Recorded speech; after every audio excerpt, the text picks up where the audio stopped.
کہ tax syllabus ہمارے جو ہیں وہ دے آر پروہیبٹیو، وہ کاروبار کو نہیں چلنے دیں گے، وہ انویسٹمنٹس کو سپورٹ نہیں کریں گے.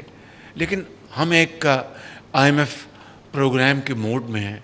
ہمیں آئی ایم ایف کی جو کمٹمنٹس ہیں ان کو آنر کرنا ہے. We will say them bye bye and goodbye forever, but when the time comes. یہ جو معاشی استحکام میکرو لیول پہ آیا ہے، اس کو اب ہم نے کنورٹ کرنا ہے اکنامک گروتھ میں.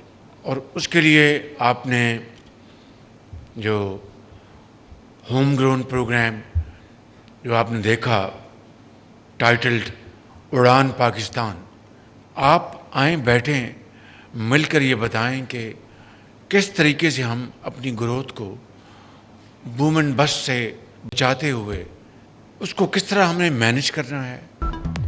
زیادہ ٹیکس پاکستان کو چلنے نہیں دیں گے، لیکن آئی ایم ایف سے کیے وعدے نبھانے ہیں. وقت آنے پر آئی ایم ایف کو خیر بات کہہ دیں گے. وزیراعظم شہباز شریف کا پاکستان اسٹاک ایکسچینج کراچی میں منعقدہ تقریب سے خطاب. موجودہ ٹیکس رجیم سے تیز سرمایہ کاری نہیں آ سکتی.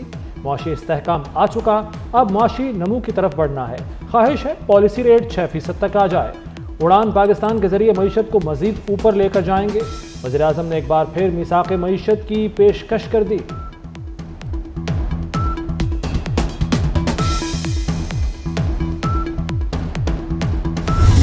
جو ٹائم ہے ڈسپوزل آف جی ڈی وہ 107 گھنٹوں سے کم ہو کر وہ 19 گھنٹے پہ آ چکا ہے. دس از اے ریمارکیبل اچیومنٹ. 88% جو امپورٹرز ہیں وہ بہت کمفرٹیبل ہیں. کراچی پورٹ پر دنیا کی جدید بندرگاہوں کی طرح تیز اور شفاف کارگو کلیئرنس کا آغاز. وزیر اعظم شہباز شریف نے فیس لیس کسٹم اسسمنٹ سسٹم کا افتتاح کر دیا. ایک کنسائنمنٹ 10 منٹ میں کلیئر ہونے لگی. کلیئرنگ کا عمل 107 گھنٹوں سے کم ہو کر 19 گھنٹوں پر آ گیا. اپریزر کا نام بھی ظاہر نہیں ہوتا. 88% امپورٹرز نظام سے مطمئن. وزیر اعظم کہتے ہیں قوم کے 4000 ارب پورٹس ایکسائز اور دیگر جگہوں پر کھائے جا رہے ہیں. محصولات اور ہدف میں 400 ارب کا فرق ختم کرنے والے کے لیے انعام کا اعلان. بجلی کی تقسیم کار کمپنی صوبوں کو دینے کی پیشکش.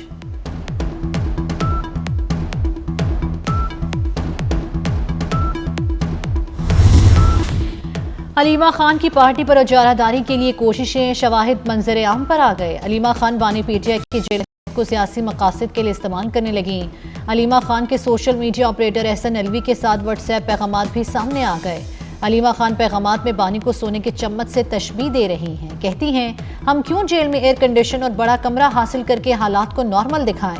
لوگوں کو درد محسوس ہونا چاہیے.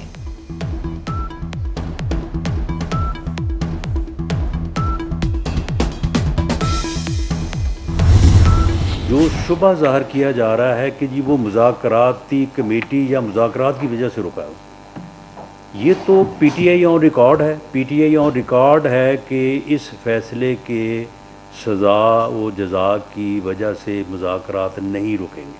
اور خاص طور پہ جو بانی پی ٹی آئی نے ایک دن پہلے جو ہے وہ جو گفتگو فرمائی ہے یا ان کے ٹویٹر سے جو ٹویٹ کیا گیا ہے، اس سے لگتا تو یہ ہے کہ مشکل ہی ہے. اندازہ ہو رہا ہے کہ شاید وہ لکھ کے جو ہے وہ نہیں دیں گے. بانی پی ٹی آئی کی رہائی کے لیے کوئی دباؤ نہیں. سزا اور جزا سے مذاکرات نہیں رکیں گے. لگتا ہے تحریک انصاف تحریری مطالبات نہیں دے گی. وزیراعظم کے مشیر رانا ثناء اللہ کی پریس کانفرنس.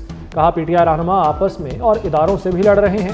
ڈی چوک پر گولیاں چلنے کا جھوٹا بیانیہ بنایا گیا. علیمہ خان نے بانی کو جیل میں زہر دینے کی بات بھی کی. پی ٹی آئی سوشل میڈیا نے ان کا اور اپنا بھٹا بٹھا دیا.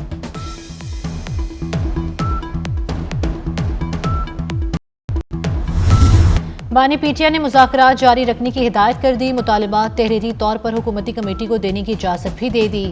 Chairman P T I barrister Gohar کہتے ہیں بات چیت کسی ڈیل نہیں، ملک اور قوم کے لیے ہے.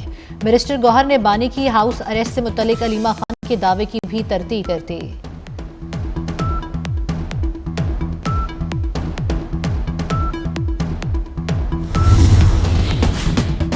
بانی پی ٹی آئی مذاکرات میں خلل ڈال رہے ہیں. سعید غنی کی بانی پی ٹی آئی پر کڑی تنقید. کہا سیاسی کارکن کی حیثیت سے سمجھتا ہوں مذاکرات ہونے چاہیے. پی ٹی آئی کے اپنے مفادات ہیں جس کو وہ نقصان پہنچا رہے ہیں. کوئی بھی اختلافات ہوں حل مذاکرات ہی ہیں. نیا سال پچھلے سے بھی برا ہوگا، اور یہ جو سوچے بیٹھے ہیں کہ شاید نئے سال میں کوئی بہت بڑی تبدیلی آ جائے گی، کوئی تبدیلی نہیں آئے گی۔ بڑوں سے یہ اپیل کرتا ہوں کہ غریبوں کو معاف کر دیں، غریبوں کے حالات بڑے خراب ہیں۔ نئے سال میں کوئی بڑی تبدیلی نہیں آئے گی، نئے سال میں بڑی تبدیلی کا سوچنے والوں کو مایوسی ہوگی، نیا سال سب کے لیے بھاری ہوگا۔ شیخ رشید کی پیشگوئی، بڑوں سے غریبوں کو معاف کرنے کی اپیل کرتی۔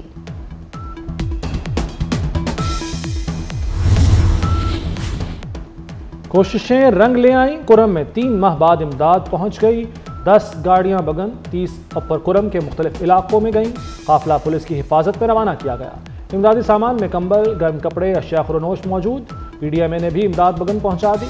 ترجمان کے پی حکومت بیرسٹر صاحب کا کہنا ہے کہ فریقین کو 1 فروری کی ڈیڈ لائن دی ہے، اسلحہ جمع اور بنکرز مسمار کریں گے۔ میرے خیال میں پارلیمنٹ نہیں، آئین سپریم ہے۔ کل پارلیمنٹ کہہ دے ترچھی آنکھ سے دیکھنا جرم ہے تو اس کیس کی سماعت کہاں ہوگی؟ جسٹس جمال خان مندوخیل کے ریمارکس۔ جسٹس مسرت ہلالی نے کہا سویلین کا ملٹری ٹرائل اے پی ایس جیسے مجرموں کے لیے تھا، کیا تمام سویلین سے بھی وہی برتاؤ کیا جا سکتا ہے؟ جسٹس محمد علی مظہر نے ریمارکس دیے آرٹیکل 233 بنیادی حقوق کو تحفظ فراہم کرتا ہے۔ 9 مئی کے مجرمان کو قید تنہائی میں رکھنے سے متعلق پنجاب حکومت سے جواب طلب۔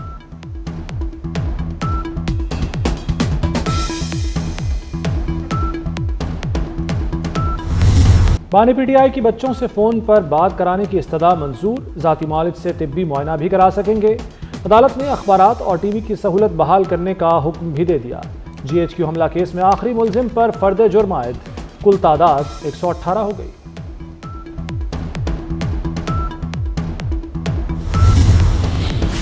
وزیر اعلیٰ خیبر پختونخوا علی امین گنڈاپور اشتہاری قرار۔ اسلام آباد کی انسداد دہشت گردی عدالت میں پی ٹی آئی احتجاج کیس کی سماعت۔ اشتہاریوں کے خلاف عدالتی کارروائی الگ ہوگی، غیر حاضر ملزموں کے وارنٹ گرفتاری جاری۔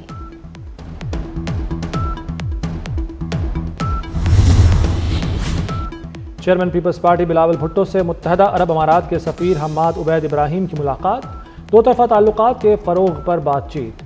دونوں رہنماؤں کا پاک امارات تعلقات میں مزید استحکام پر اتفاق۔ بجلی صارفین کے لیے بڑی خوشخبری، وفاقی حکومت نے بجلی کی قیمتوں میں کمی کر دی۔ فیول پرائس ایڈجسٹمنٹ کی مد میں بجلی 75 پیسے فی یونٹ سستی، جنوری کی بلوں پر ریلیف دیا جائے گا۔ نیپرا نے نوٹیفیکیشن جاری کر دیا۔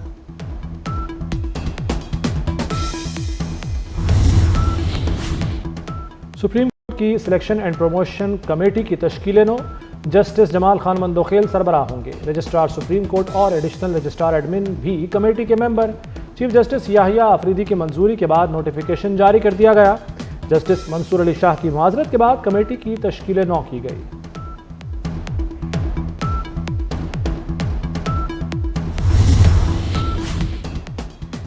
پنجاب حکومت کا سرکاری سطح پر پہلا ای کامرس پلیٹ فارم قائم کرنے کا فیصلہ۔ چین کے شہر جینگڈو کی حکومت نے ای کامرس پلیٹ فارم کے قیام پر آمادگی ظاہر کر دی۔ چائنیز کمپنی نوجوانوں کو online world wide trading کے لیے ٹریننگ بھی دے گی۔ Smart control room, smart traffic control, smart transport, smart sanitisation centre قائم ہوگا۔ لاہور میں سینٹرز کا قیام عمل میں لایا جائے گا۔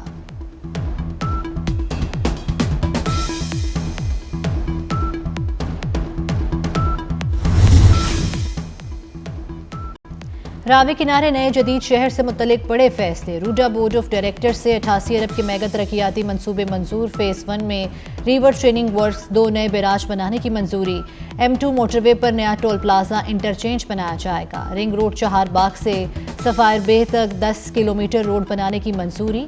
راوی شہر میں کمرشل ٹریفک کے لیے گرین ویژن کی الیکٹرک گاڑیاں چلانے کی منظوری۔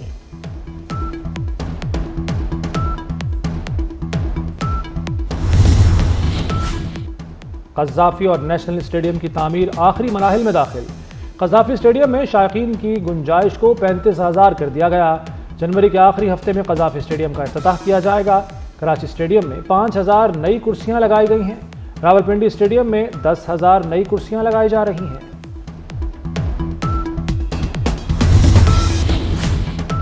پی سی بی کا سہ ملکی سیریز لاہور اور کراچی میں کرانے کا فیصلہ. سیریز جنوبی افریقہ، نیوزی لینڈ اور پاکستان کی ٹیموں کے درمیان کھیلی جائے گی. قذافی اور نیشنل سٹیڈیم کا تعمیراتی کام 25 جنوری تک مکمل ہوگا. سیریز 8 سے 14 فروری تک ملتان اور پنڈی میں شیڈیول تھی.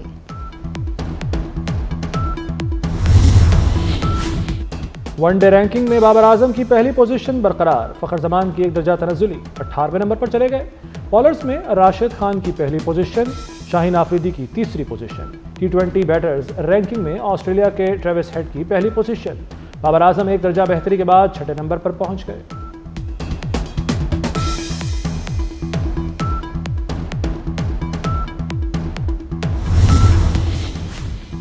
قومی کرکٹر سائم ایوب علاج کے لیے لندن پہنچ گئے. ایئرپورٹ پر پاکستانی ہائی کمشنر کے افسروں نے استقبال کیا. سائم ایوب کو chairman P C B Mohsin Naqvi کی خصوصی ہدایت پر علاج کے لیے لندن بھجوایا گیا.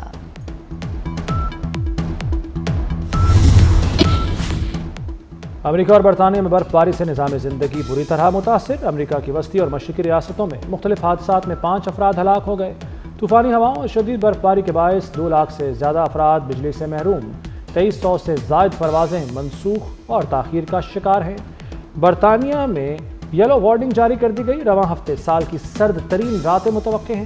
آج رات انگلینڈ اور اسکاٹ لینڈ میں پارہ -14 ڈگری تک گر سکتا ہے.